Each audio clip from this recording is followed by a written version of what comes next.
Hello everyone, welcome to PCMB diaries. आज की video में हम एक न्यूमेरिकल सॉल्व करने वाले हैं which is from solution chapter of inorganic chemistry of class 12। So question क्या है कि the partial pressure of ethane over A saturated solution containing 6.56 into 10⁻² gram of ethane is 1 bar. Okay, इसने कहा है कि ये जो हमें गिवन मास है इथेन का, इतने मास के लिए जो पार्शियल प्रेशर है वो कितना है, 1 बार है। And again, if the solution contains 5.0 into 10 raised to minus gram of ethane, then what will be the partial pressure of the gas?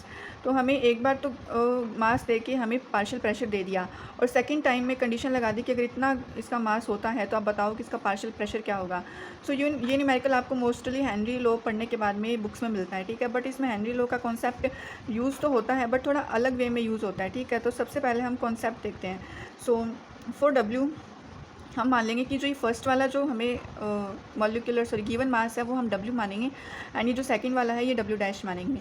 So for W equal to 6.56 into 10⁻² gram of ethane, partial pressure of ethane कितना है, P is denoting partial pressure of ethane, so वो कितना है, 1 bar है, ठीक है। According to Henry's law के according क्या है कि partial pressure of ethane is equal to KH.XE where KH is Henry's constant and XE is mole fraction, ठीक है। अब इतना पढ़ने के बाद आपको डायरेक्ट इस बॉक्स में आना है। इसमें हम समझेंगे कि कॉन्सेप्ट कौन सा यूज़ हो रहा है, ठीक है। तो सबसे पहले as you all know that कि जो पार्शियल प्रेशर होता है वो क्या होता है, number of moles of solute upon में number of moles of solute plus number of moles of solvent, ठीक है। And number of moles of solute या फिर number of moles of solute के लिए, सॉल्वेंट के लिए भी यही फॉर्मूला अप्लाई होता है।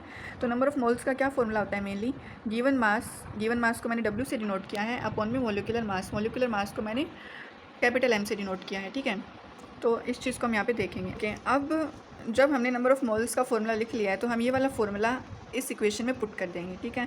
जब हमने पुट किया तो mole fraction of solute A is equal to given mass upon में molecular mass of solute A upon में given mass upon molecular mass of solute A plus given mass upon में molecular mass of solvent B, ये formula बना, ठीक है। अब हम इस इक्वेशन से क्या कंक्लूड कर सकते हैं, एक प्रोपोर्शनलिटी रिलेशन हमें यहाँ से मिलता है कि mole fraction of solute A is directly proportional to given mass, यानी यहाँ से मैंने लिखा है mole fraction of solute A is directly proportional to given mass of solute A, okay. Solute A का जो गिवन मास है उसके ये डायरेक्टली प्रोपोर्शनल होगा, ठीक है। अब हमारी इक्वेशन नंबर 3 बन गई। इक्वेशन नंबर 3 को हम इक्वेशन नंबर A से रिलेट करेंगे। तो relate it with equation A से रिलेट करने पे मुझे क्या मिला कि जो पार्शियल प्रेशर है वो किसके डायरेक्टली प्रोपोर्शनल है, मोल फ्रैक्शन के। और यहाँ से हमने कंक्लूड किया कि मोल फ्रैक्शन जो है वो किसके डायरेक्टली प्रोपोर्शनल है, given mass of solute A के। सो हम यहाँ से बता सकते हैं कि जो पार्शियल प्रेशर है वो किसके डायरेक्टली प्रोपोर्शनल होगा, वो होगा given mass of solute A के डायरेक्टली प्रोपोर्शनल होगा। सो ये मैंने यहाँ पे डबल स्टार इसलिए लगाया कि इंपॉर्टेंट रिलेशन है, इस रिलेशन से ही हम हमारा फॉर्मूला जो न्यूमेरिकल है वो सॉल्व करेंगे। आई होप आपको अब तक ये कॉन्सेप्ट तो समझ में आ गया, बट अब न्यूमेरिकल में बस चुटकियों में सॉल्व हो जाएगा। ये कॉन्सेप्ट समझना ज़रूरी था, ठीक है। अब उसके बाद देखें तो अकॉर्डिंग टू हेनरीज लॉ ये हमने यहाँ पे फॉर्मूला लिखा था, ओके। सो अब हम देखते हैं कि for W equal to 6.56 into 10⁻² gram of ethane, हमने नया कंक्लूजन क्या निकाला कि पार्शियल प्रेशर जो है वो गिवन मास के डायरेक्टली प्रोपोर्शनल है। तो गिवन मास हमने एक तो ये ले रखा है और एक हमें ये गिवन है। तो सबसे पहले इन दोनों के लिए इक्वेशंस बनाएंगे। सबसे पहले इसके लिए बनाएंगे तो इसके लिए क्या बनेगा, PE यानी partial pressure of ethane is directly proportional to W। मैंने स्टार्टिंग में बताया था इस मास को हम W मानेंगे एंड इस मास को हम W डैश मानेंगे। तो W के डायरेक्टली प्रोपोर्शनल हो जाएगा इस वाले रिलेशन से। एंड उसके बाद क्या करेंगे, वैल्यूज पुट कर देंगे। अच्छा, पहले डायरेक्टली प्रोपोर्शनल जो साइन है हमारा, इसको हटाएंगे तो एक K कांस्टेंट आएगा, ठीक है। इस K कांस्टेंट की वैल्यू कैसे आएगी, क्योंकि पार्शियल प्रेशर हमें गिवन है कि भाई इतने ग्राम के लिए इतना पार्शियल प्रेशर है, तो ग्राम पुट कर देंगे, मास पुट कर देंगे एंड PE पुट कर देंगे, तो K की वैल्यू हमारे पास आ जाएगी। ये बनी इक्वेशन नंबर B। अब with the help of equation B we can find out the partial pressure for 5.0 into 10⁻² gram of ethane. हम क्या करेंगे, now let W dash equal to 5.0 into 10⁻³ gram of ethane, okay. And we have concluded this relation. So putting this relation here we get PE यानी partial pressure of ethane is directly proportional to W dash.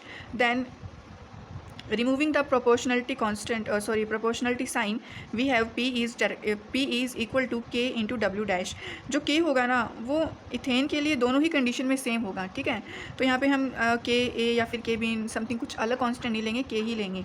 Okay, then P is equal to K की value हमने यहाँ से find की, यहाँ पे put कर दी, एंड W डैश की वैल्यू भी हमने पुट कर दी। Then after solving this we have partial pressure of ethane for 5.0 into 10⁻⁻⁻ gram of ethane is 0.7 bar. It is approx value and you can find exact value by calculating it. Thank you very much.